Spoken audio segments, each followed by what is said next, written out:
Hello, loves. I don't know if many of you remember my Venom cake that I made a couple of months back. I absolutely love that one. It was my favorite cake ever. So I had this customer who wanted to do half Spider-Man, half Venom. I really wanted to make the realistic one where I did half the body of Spider-Man and half the body of Venom, but she was on a budget and it's totally understandable, but that doesn't mean I wouldn't put my heart and soul into this cake. So I told her, okay, we can do this, a two-tier cake. I will do half red, half black, and then instead of the plain Venom kind of 2D design, I'm still gonna make it a little bit 3D where I make his tongue stick out and still have teeth. So this is the bottom tier, and I thought about airbrushing it, but it would have been difficult to do each side a different color. So I used AmeriColor food coloring, and then I just painted it. That's it. I had just painted that top tier, and if you looked closely, you could see the indentation where the teeth marks are going to be. I decided to cover this cake in fondant because it would be easier to paint on. So I'm kind of freehand drawing the spiderweb designs on one side. And I didn't realize that I made the mistake of starting from the center and going out, because what I should have done was for the top tier, start in the center of the face and go back out. But it worked out when I put them on top of each other, and I was super thankful because there was no way I could erase this and start all over again.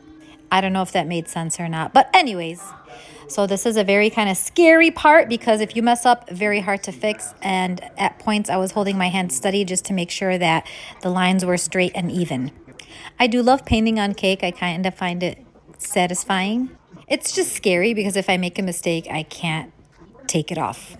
I can't wipe it off.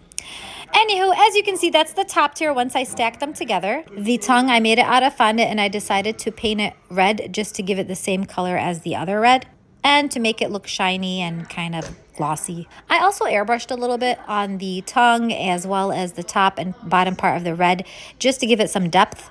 Now what you see me doing here is taking each and every single individual tooth and kind of sticking them to the fondant. I steamed the fondant and that makes it a little bit sticky so that it's very easy to attach other pieces of fondant to it.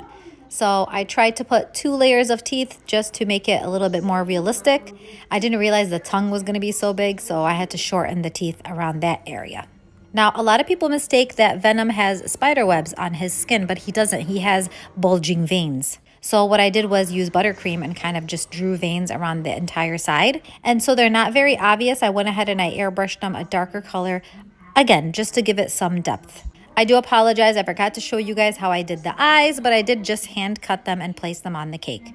And here is the final product once it's all put together. I did airbrush a little bit around the eyes as well to give that some depth. And I just love it. Thank you.